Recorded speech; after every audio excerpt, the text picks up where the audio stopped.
SwayamPrabha. Digital India. Educated India.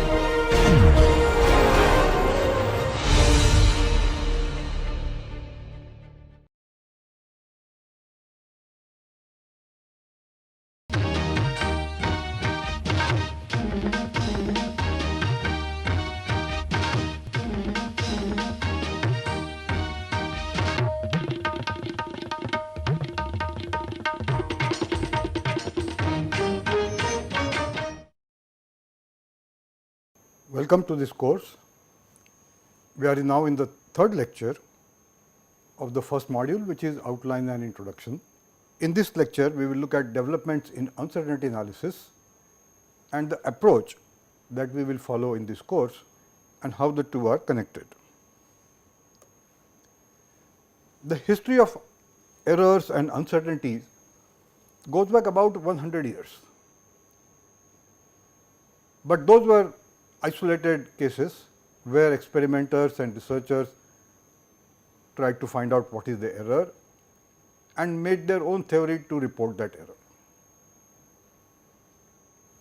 It was in 1953 that one of the seminal papers on uncertainty analysis was put out, and this is what the title was: Describing Uncertainties in Single Sample Experiments. The authors of this paper were Professors S. J. Klein and F. A. McClintock, and this was published in the journal Mechanical Engineering way back in 1953. So, this paper became a sort of a major starting point for scientists and engineers to seriously look at uncertainty. And since then, there have been lot of improvements, changes, modifications, and now we have reached a point where we have a reasonably stable methodology for doing uncertainty analysis, which is uniform across the world, and everybody interprets a result in the same way. I will read out one paragraph from this, and this is here. This article is freely available on the net, and it says here, in particular, the American Society for Testing Materials has published a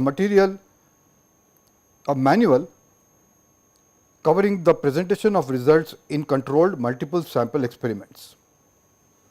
This manual has been available for 20 years and can serve as the standard for the presentation of the type of data covered. Unfortunately, in most engineering experiments, it is not the practice to calculate all the uncertainties of observations by repetition. If for no other reason, the time required and the costs of operation and personnel are too great to permit repetition of all aspects of large scale experiments. Experiments of the type in which uncertainties are not found by repetition will be called single sample experiments. So, this gave a definition of single sample experiments and also established the methodology to do the calculation.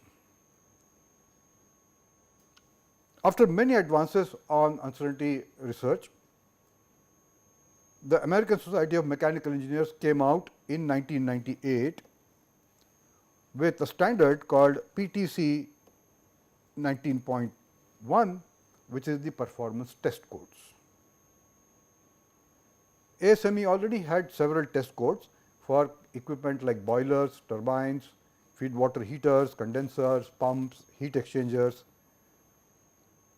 But until then, uncertainty was not as tightly coupled into the testing process or the measurement process or the design process.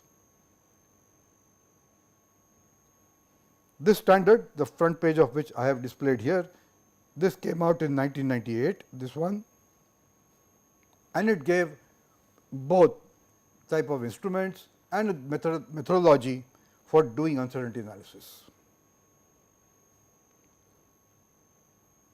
This got updated, and there is a very recent version of this, PTC 19.1 2018, which says test uncertainty performance test codes.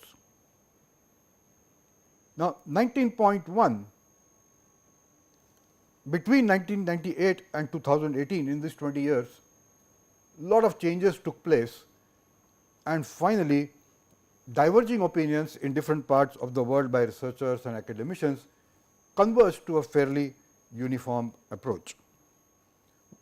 One of the approaches that was different from the ASME approach was happening with the ISO, the International Standards Organization. They approached the issue of uncertainty in a slightly different way, and finally, in 1993, they came up with a document called JCGM 100, whose front page is shown over here. This is the revision which was there in 2008, and it says it is GUM 1995 with minor corrections. The title of this is Evaluation of Measurement Data, Guide to the Expression of Uncertainty in Measurement, and so it is very popularly and frequently referred to as GUM. In the notes and in the lectures, we will repeatedly refer to this as ISO GUM. So, this standard is much more extensive, expansive. It goes into the statistical basis in a more rigorous way and tells us how to express uncertainty in a measurement.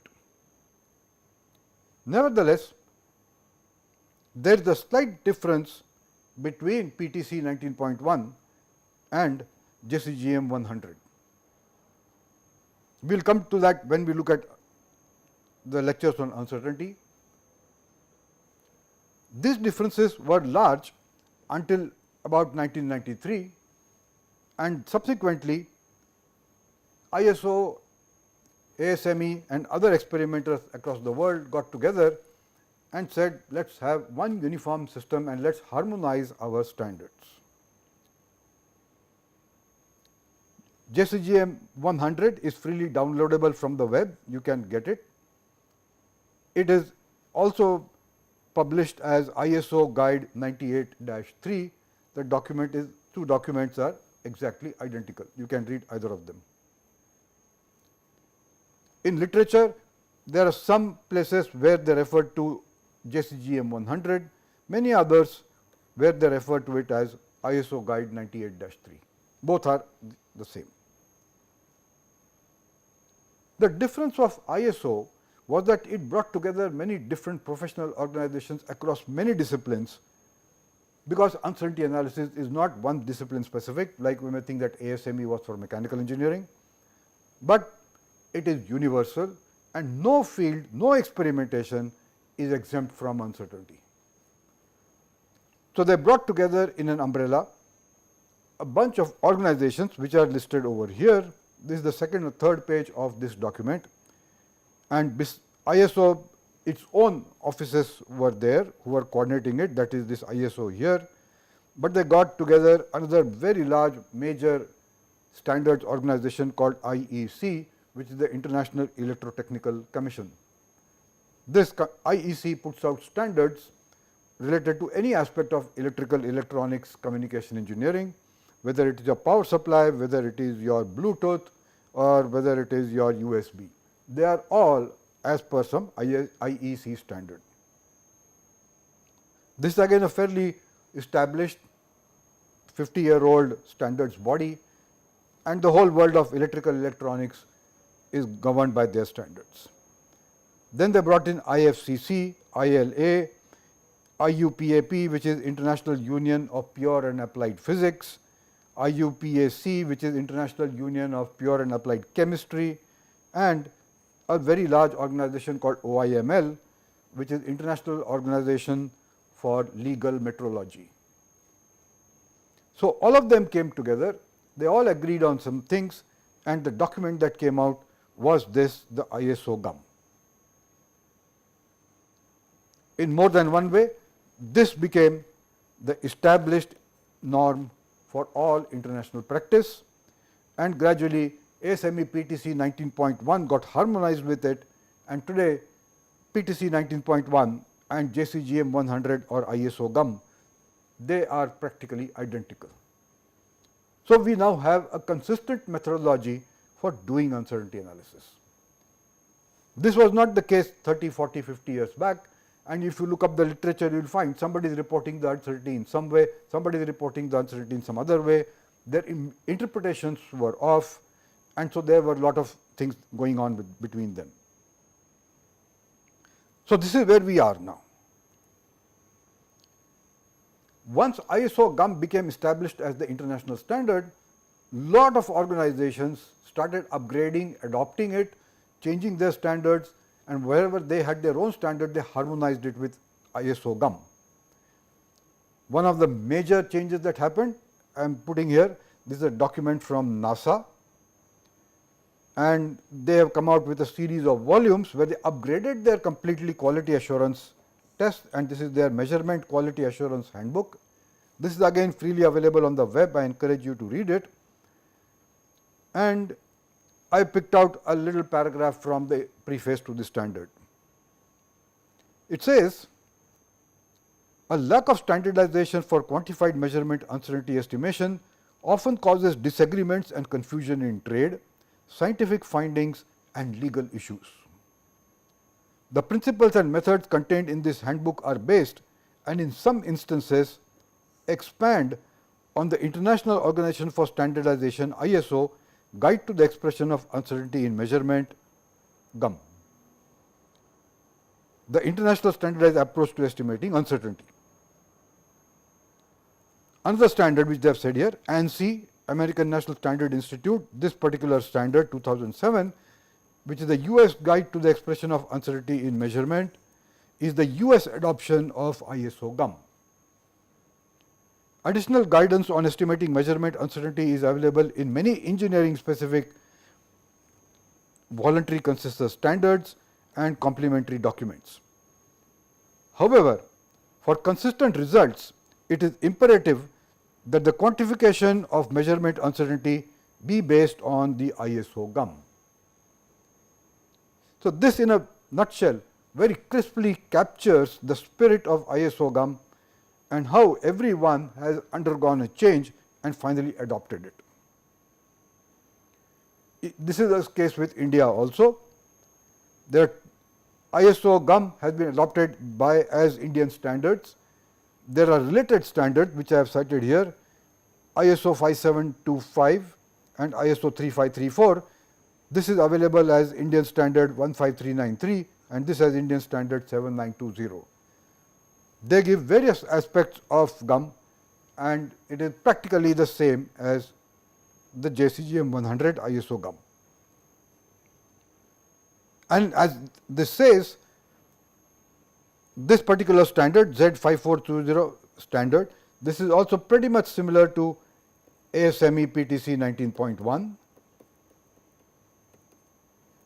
which has been harmonized with ISO GUM. So, this is the process that we will follow in this course and learn how to do uncertainty analysis.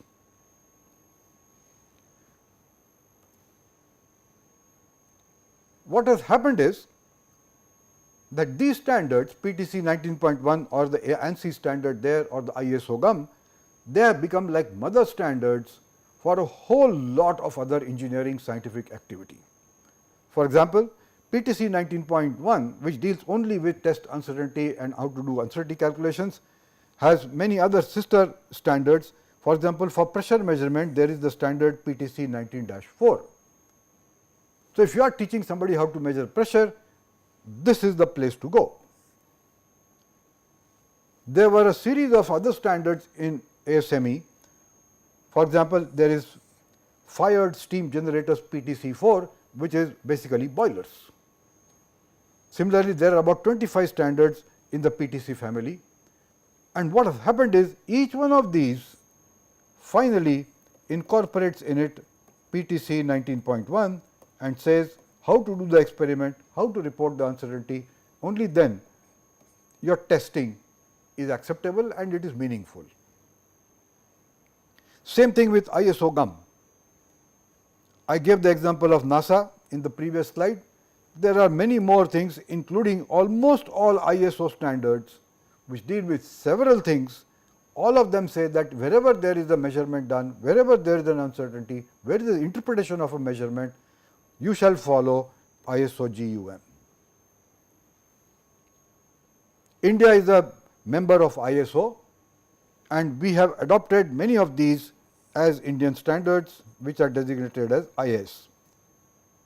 So, sometimes in our notes I have referred to as IS, somewhere ISO GUM, somewhere PTC 19.1.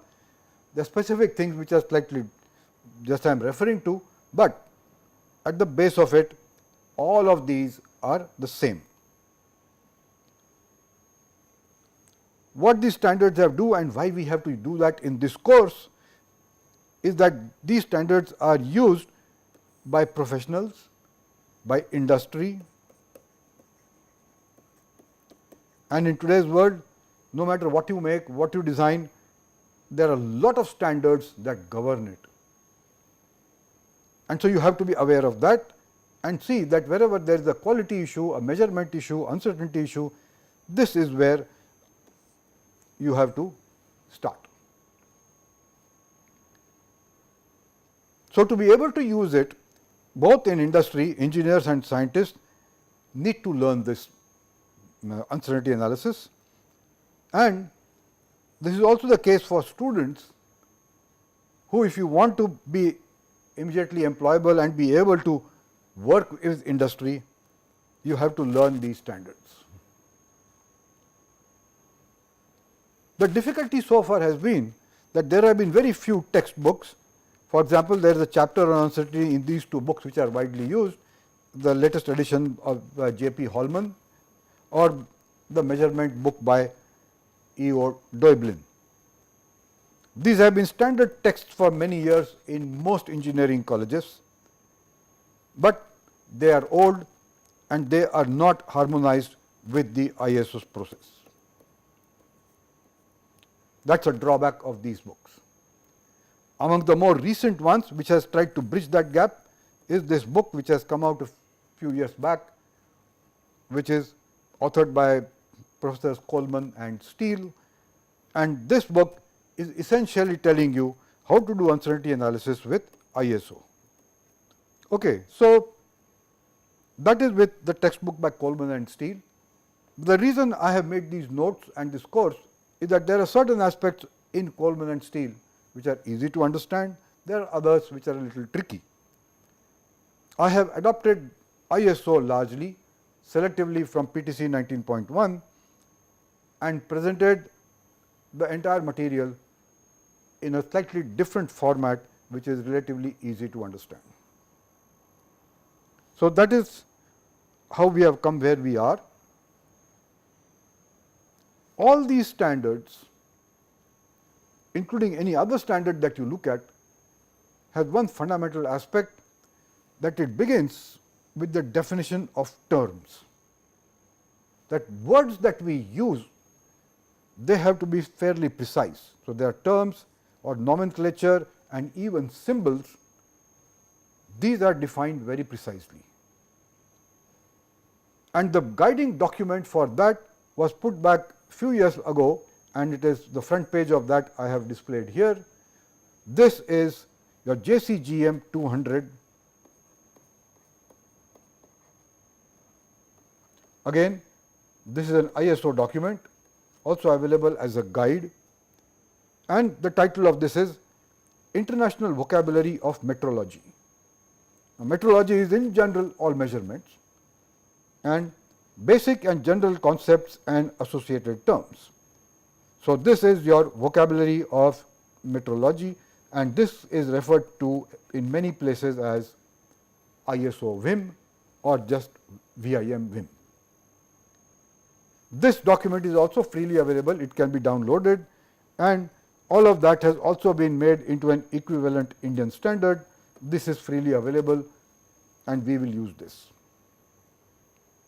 What it does is that there are many terms that are used in experimental work and in measurements. For example, what is accuracy, what is bias, what is uncertainty, what is hysteresis, what is error, and many more terms. And across the world, different people have interpreted it slightly differently. So, when you sit to talk with each other, there is likely to be a mismatch. So, it is important that we stick to one common thing, which is this document VIM, which gives all the terms, and this document has been adopted by various American standards, Indian standards, and everywhere else in the world. So, this is our second guiding document, from which we will pick up terms, and in the notes I kept the terms as and when as they come into that particular chapter, but the definition is largely drawn from VIM. The second thing about these standards on uncertainty analysis is they are very heavily statistics based, which leads us to another set of issues. In statistics as well, there are very many different ways by which people call terms, or they interpret them as being different. So, there is another standard which gives the definition of terms in statistics.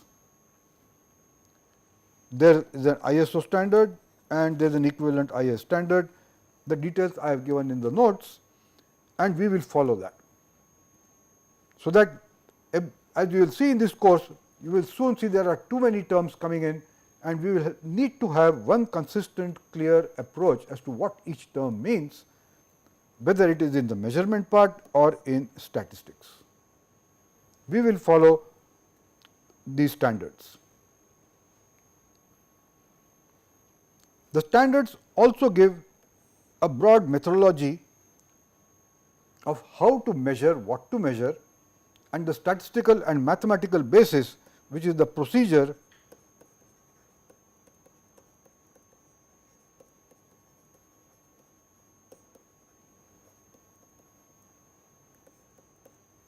by which you can calculate the uncertainty.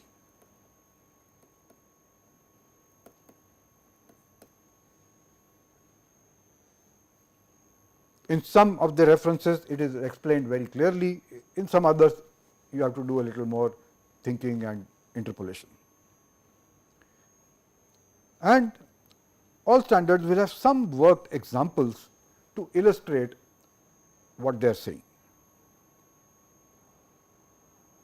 So, that is what we will get if you look up any of these uncertainty standards. So, what we will do in this course? We will follow a methodology which is largely based on PTC 19.1 and ISO GUM, which, as I mentioned, is largely the same. Where there are differences, I have brought those out, and I have also given an idea of how to resolve that difference. Those are very minor in nature, we really do not have to worry about it. Whatever approach we see, it will be good enough, and it is completely consistent and harmonious with these. That is the first point.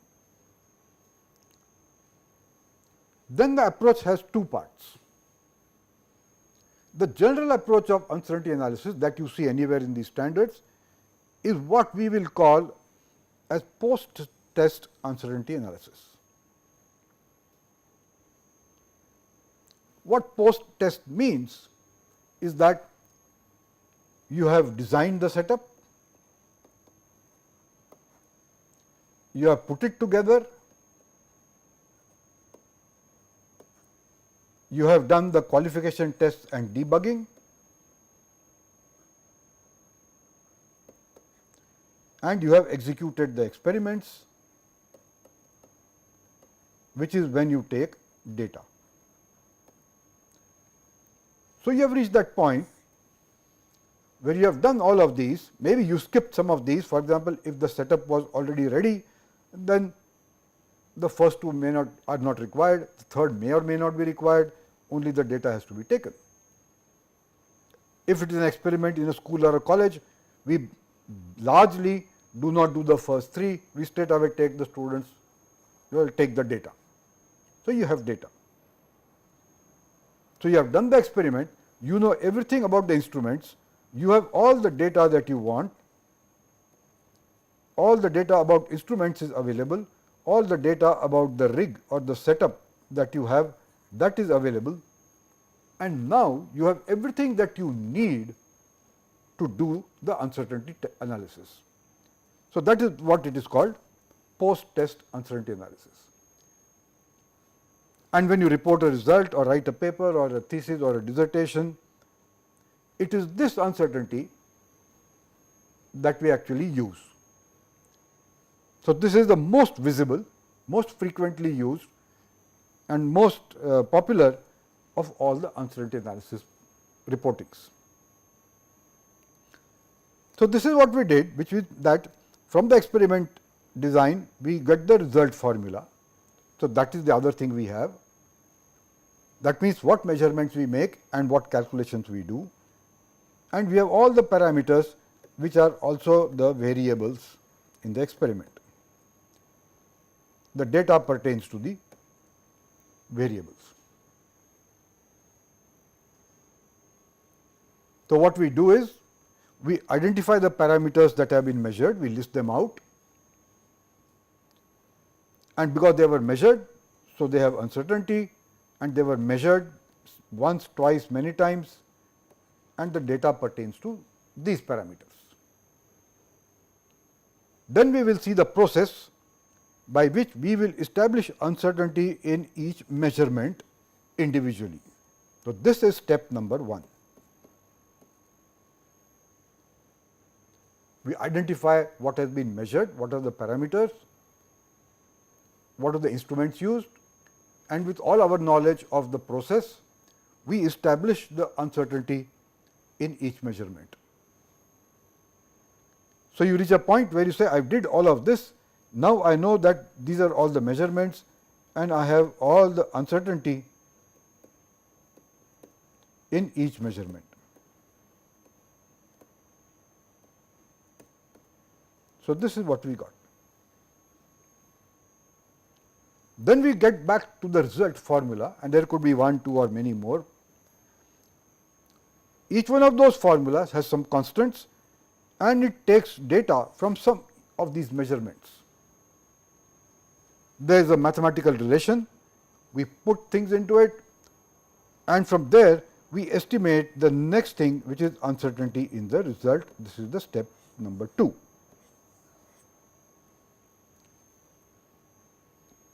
If there are 2 computed results, there will be 2 different formulas, there will be 2 different uncertainty analysis.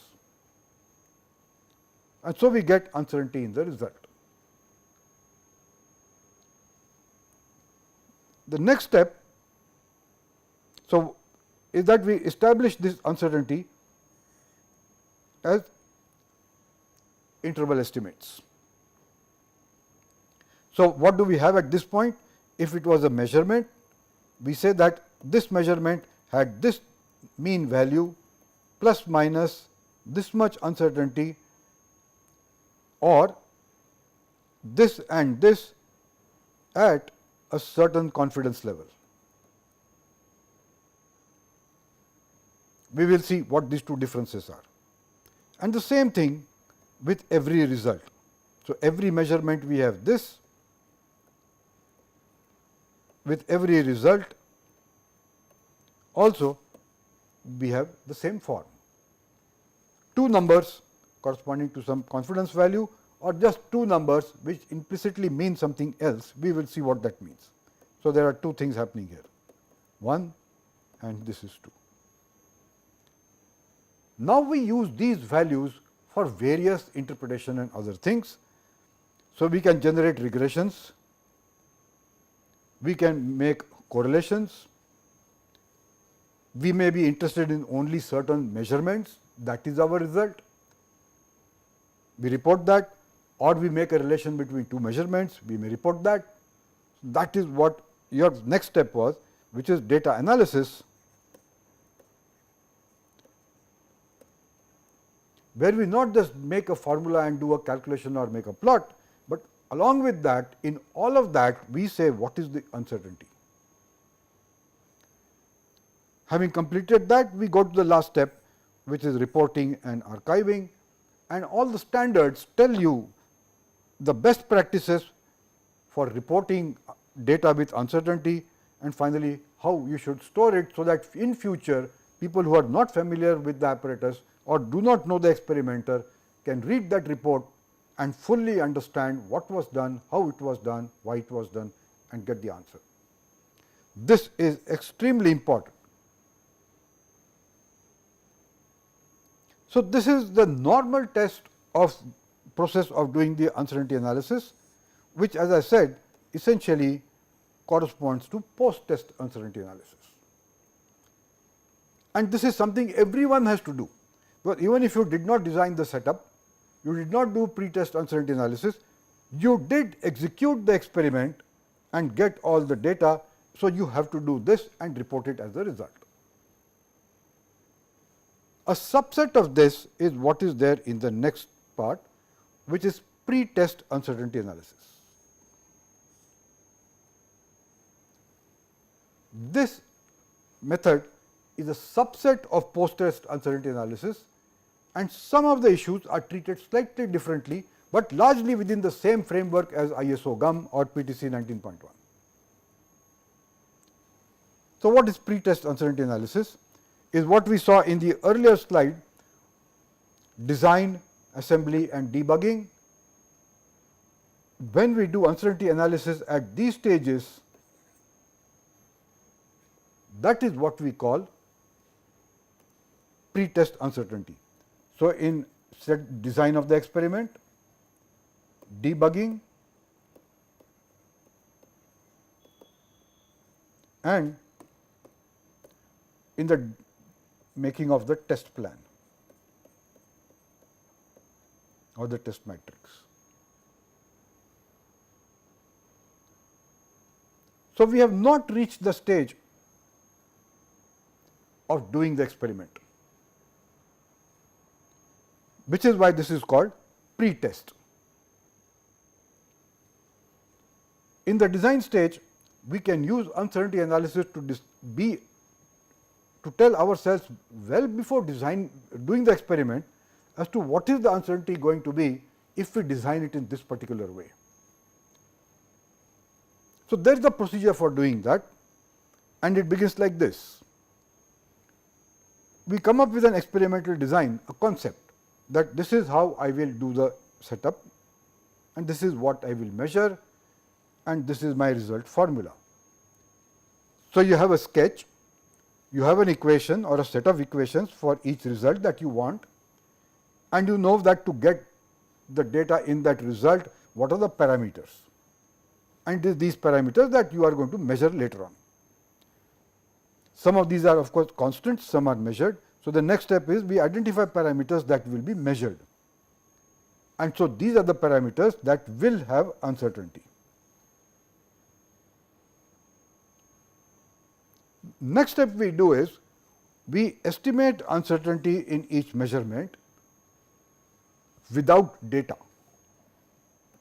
So, this step we do not have data. And you may wonder, how can I estimate the uncertainty if I do not have data? Well, we will learn about that. There are ways to establish this uncertainty, and in general experience also counts in setting up the uncertainty.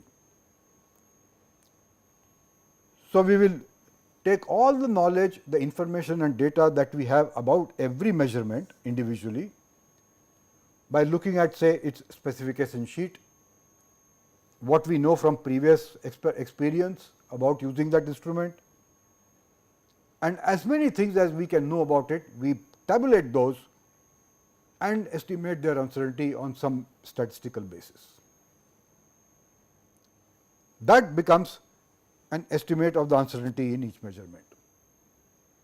So, this is the step where we are slightly different from what we do in post-test uncertainty analysis, because here we are estimating it without any data, and as the name suggests, this is only an estimation which is helping us in design the experiment, and it does not mean that we will not do the post-test uncertainty. That is number one. Second, this value is a tentative value which is good for designing the experiment. It is definitely going to be different from the value that we get after we have done the experiment and then done the uncertainty analysis. Then here, using the relation, we estimate the expected uncertainty in the result. This is expected, it is not the actual uncertainty in the result. And this is very valuable information, because it tells us before doing an experiment how good a value can I get. If it is acceptable, you are on the right path. If it is not according to expectations, well, you have to change the instrument, change the setup, or maybe abandon the whole idea that you have started off with and start with a new idea. So, this is extremely important. Here we also decide, well, do I need to change the instrument?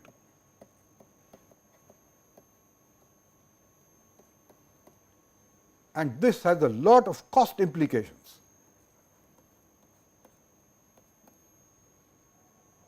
You may have started off assuming that I will buy a relatively inexpensive instrument whose uncertainty and accuracy and everything else is known, and then you find that, well, it does not meet my expectations, I need to get a better instrument. That would invariably mean the cost goes up. So, you have lot of options in buying instruments, and how do you decide on which instrument to buy? You get a valuable feedback from this pre-test uncertainty analysis. So, that is what is the next step that is listed here, is that based on this data we reassess the experiment design, choice of instruments, maybe redraw the test plan, and then we again do this pre-test uncertainty analysis, and finally, if everything is okay, we freeze the experiment design and test plan. What this means is, now proceed to manufacture, assembly, execution, everything else. So, before even reaching this part, we have learnt a lot about what our apparatus can do and what it cannot do. And so, when we actually go ahead, invest time, money and effort in making the setup, we are reasonably confident that it will do what we want it to do. If we had not done this, chances are we make everything, make the setup, make measurements and find that in the end the post-test uncertainty tells us, well, not good enough. The entire effort has gone waste. We start all over again. And that is what is avoided by doing the pre-test uncertainty analysis. So, in the course we will look in general at the post-test uncertainty analysis procedure. Then we will see which are the items which are not relevant to pre-test uncertainty analysis and which are the additional complexities that are coming in and how do we handle those. So, that will tell us the idea about pre-test uncertainty analysis. So, our next step, what we will learn in the course is that first, as we saw, we need to establish uncertainty in a measurement, whether in the post-test scenario and then as a special case in the pre-test scenario. For this, we need inputs. There is acquired data, if any. This is the case which will pertain to the post-test uncertainty analysis. Instrument and its specifications will be there always. We need to see where is the instrument specification, and we will also see in this course how to interpret what the manufacturer is telling us.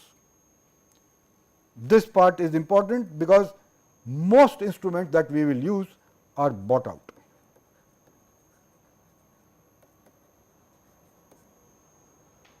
We buy the instrument, and so we need to know before buying what is its specification, how good it is and how to interpret it, and after we buy it, we should know how to put it together and then interpret the data that it gives. So, we get two inputs in terms of information about the instrument, that is number one, and second about the acquired data, which we use in formulas and perform statistical analysis on that. And then we will learn how to establish the uncertainty in these measurements. So, as we just saw, in the post-test analysis, all these are applicable. In the pre-test uncertainty analysis, second step is this method is not, this part is not applicable. So, that is what we will learn, a general method for all cases, and figure out which steps to be skipped for pre-test uncertainty analysis. So, in the next step, what we have to do get here is we will start by two things. In one case, we will look at instruments and their specifications and how to interpret them. This is one thing. The second thing is this part, which is an understanding of errors, uncertainty on the basis of statistics. So, here I encourage you to look up websites. In the first week's assignment, there will be such type of questions where you go and discover what this is all about. What are manufacturers telling us? How do I interpret it? That is an important thing to do. So, that will be one step. Then one where we have rigorous statistics coming in. This is what we will do as our next step.